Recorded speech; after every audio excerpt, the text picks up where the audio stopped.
उपस्थित हमारे गौरवशाली देश भारत के परम आदरणीय यशस्वी प्रधानमंत्री श्री नरेंद्र मोदी जी, सिक्किम राज्य के माननीय राज्यपाल श्री ओम प्रकाश माथुर जी, मंच पर आसीन लोकसभा एवं राज्यसभा के सांसदगण, इस कार्यक्रम में उपस्थित मंत्रिमंडल के सदस्यगण एवं सिक्किम विधानसभा के सदस्यगण, उपस्थित देवियों और सज्जनों, आप सभी को मेरा नमस्कार एवं हार्दिक अभिवादन। सिक्किम के ईश देव, कंचनजंगा और गुरु रिम्पोछे के आशीर्वचनों से अभिसिंचित इस पवित्र भूमि पर हमारे विशाल देश भारत के अत्यंत लोकप्रिय एवं यशस्वी प्रधानमंत्री श्री नरेंद्र मोदी जी का सिक्किम वासियों की ओर से मैं वर्चुअली रूप में हार्दिक स्वागत, अभिनंदन एवं नमन करता हूं। माननीय प्रधानमंत्री महोदय, आपका इच्छा होते हुए भी आज इस ऐतिहासिक अवसर पर व्यक्तिगत रूप में आप आ न सका, फिर भी पूरा सिक्किमवासी आपको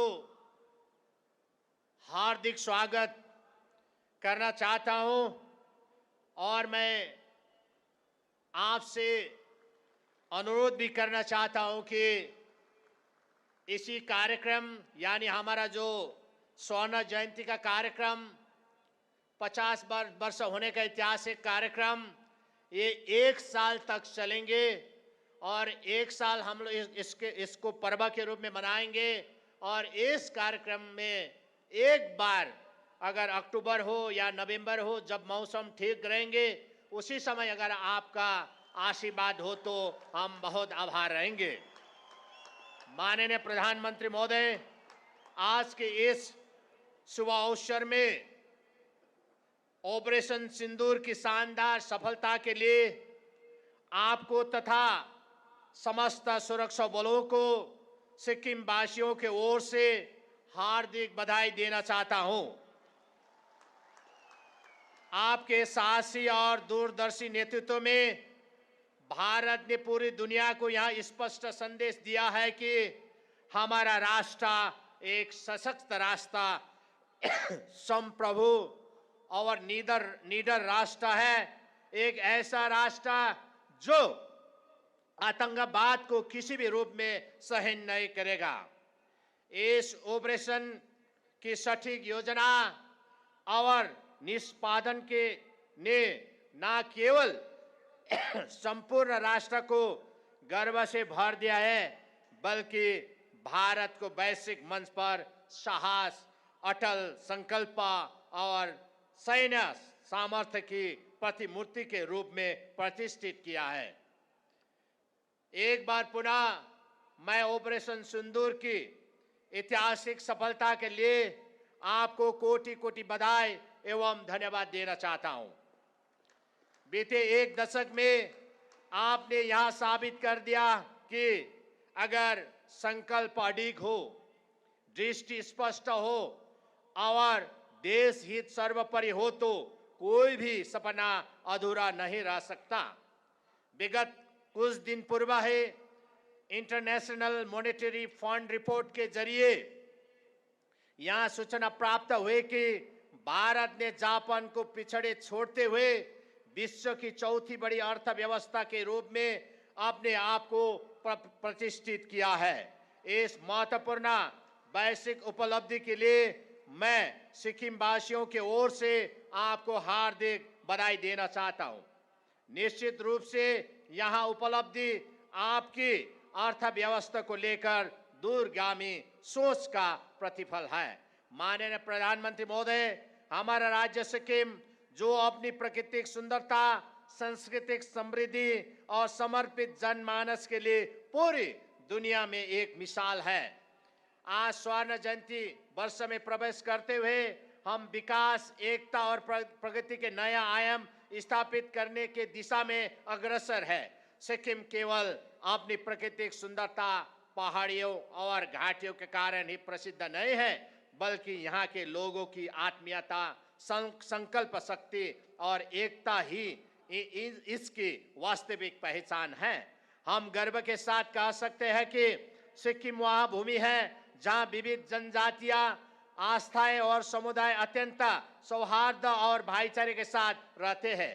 हमारा यहाँ भी सौभाग्य है कि पिछले 5 दशकों में सिक्किम ने कभी भी सांप्रदायिक अशांति का अनुभव नहीं किया है। यहाँ इस बात का जीवंत प्रमाण है कि यहाँ शांतिपूर्वक सह अस्तित्व केवल सिद्धांत नहीं बल्कि जीवन का आधार है। इस गौरवशाली परंपरा को आगे बढ़ाना और संरक्षित रखना हमारा सामूहिक उत्तरदायित्व भी है।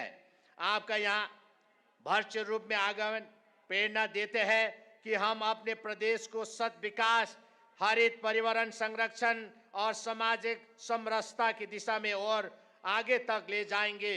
माननीय प्रधानमंत्री महोदय, बहुत ही आदर के साथ आपको अवगत करना चाहता हूं कि 1975 साल में सिक्किम का भारत में विलय होने के पश्चात सिक्किम ने भारत के 22वें राज्य के रूप में अपनी पहचान बनाई, जो कि सिक्किम वासियों की सर्वसम्मत इच्छा थी। उस ऐतिहासिक जनमत संग्रह में लगभग 97% लोगों ने भारत के साथ विलय के पक्ष में मत दिया ताकि वे दुनिया के सबसे बड़े लोकतांत्रिक देश का हिस्सा बन सके।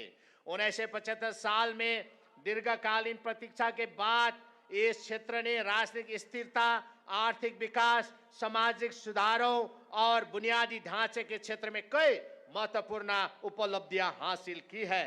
इन 50 वर्षों के स्वर्णिम यात्रा में सिक्किम राज्य ने शांति, समरसता और सह अस्तित्व के साथ सामाजिक, आर्थिक एवं राष्ट्रीय स्तर पर कई ऐसे कीर्तिमान स्थापित किए हैं जो पूरे भारत में एक मिसाल है। माननीय प्रधानमंत्री महोदय, 2014 से आपके दूरदर्शी नेतृत्व में हमें केंद्र सरकार से निरंतर सहयोग और संरक्षण प्राप्त हो रहा है। चाहे कोई भी आपदा हो, कोविड-19 जैसी वैश्विक महामारी हो, तीस्ता नदी की बाढ़ अथवा अन्य आवश्यकताएं, हर संकट की घड़ी में केंद्र सरकार ने हमें समय पर मार्गदर्शन, समर्थन और सहयोग प्रदान किया है। आपकी मार्गदर्शन में हमारा छोटा राज्य विभिन्न क्षेत्रों में निरंतर प्रगति कर रहा है और विकास की नई ऊंचाई को प्राप्त कर रहा है। बीते वर्षों में सिक्किम लगातार आर्थिक विकास और सतत विकास के मामले में भारत के शीर्ष प्रदर्शन करने वालों राज्यों में से एक प्रमुख राज्य के रूप में उभरा है। पिछले एक दशक से सिक्किम का औसत जीएसडीपी 13.1 की दर से उत्तरोत्तर बढ़ रहा है। हमें यहाँ साझा करते हुए हार्दिक प्रसन्नता और गर्व का अनुभव हो रहा है कि प्रति व्यक्ति आय के मामले में भारत में सिक्किम को उत्कृष्ट प्रदर्शन करने वाला प्रथम राज्य का दर्जा प्राप्त है। इस बीच हमारे मल्टी डायमेंशनल प्रॉपर्टी इंडेक्स और वुमेन डेवलपमेंट इंडेक्स में असाधारण प्रगति हुई है। इसके अलावा सिक्किम ने शिक्षा और स्वास्थ्य के क्षेत्र में पिछले कुछ वर्षों में आपके ही मार्गनिर्देशन के कारण उल्लेखनीय प्रगति की है। निश्चय रूप से यह प्रगति भारत के अन्य राज्यों के लिए एक प्रेरणादायी उदाहरण बन चुका है। सिक्किम ने यहाँ दृढ़तापूर्वक सिद्ध किया है कि निरंतर और समावेशी प्रगति बिना पर्यावरण को क्षति पहुंचाए भी पूरी तरह संभव है। माननीय प्रधानमंत्री महोदय, आपकी दूरगामी परिकल्पना विकसित भारत 2047 को हृदय से समर्थन करते हुए सिक्किम भी कदम से कदम मिलकर विकास की आमय को प्राप्त करने हेतु आगे बढ़ेंगे। स्वर्णिम समृद्धि और सामर्थ्य सिक्किम के थीम के अंतर्गत हम इस स्वर्ण जयंती को समावेशी विकास और स्थायी प्रगति के प्रतीक के रूप में चिन्हित कर रहे हैं। माननीय प्रधानमंत्री महोदय, सिक्किम की विशिष्ट ऐतिहासिक, संवैधानिक, राजनीतिक एवं धार्मिक पृष्ठभूमि से जुड़े कुछ दीर्घकालीन जन आकांक्षाएं, मांगे और विकासात्मक प्रस्तावों को हम आपके समक्ष पहले ही प्रस्तुत कर चुके हैं। हमें आशा ही नहीं बल्कि पूर्ण विश्वास है कि उन विषयों में हमें सकारात्मक परिणाम प्राप्त होंगे जो सिक्किम राज्य के बहुमुखी विकास एवं सामाजिक समरसता को और अधिक सुदृढ़ एवं संवर्धित करेंगे। हम पूरी निष्ठा से आपके निरंतर मार्गदर्शन एवं सहयोग की उपेक्षा करते हैं। माननीय प्रधानमंत्री महोदय, आज संपूर्ण सिक्किम और यहाँ पर उपस्थित जन समुदाय आपके आशय वचन को भरपूर रूप से सुनने के लिए अत्यंत उत्सुक है। अतः अपने संबोधन को समाप्त करते हुए मैं निवेदित करना चाहता हूं कि इस स्वर्णिम अवसर पर आपने सिक्किम वासियों के निमंत्रण को सम्मान पूर्वक स्वीकार किया, लेकिन मौसम के कारण व्याकृत रूप से उपस्थित हो नहीं पाए।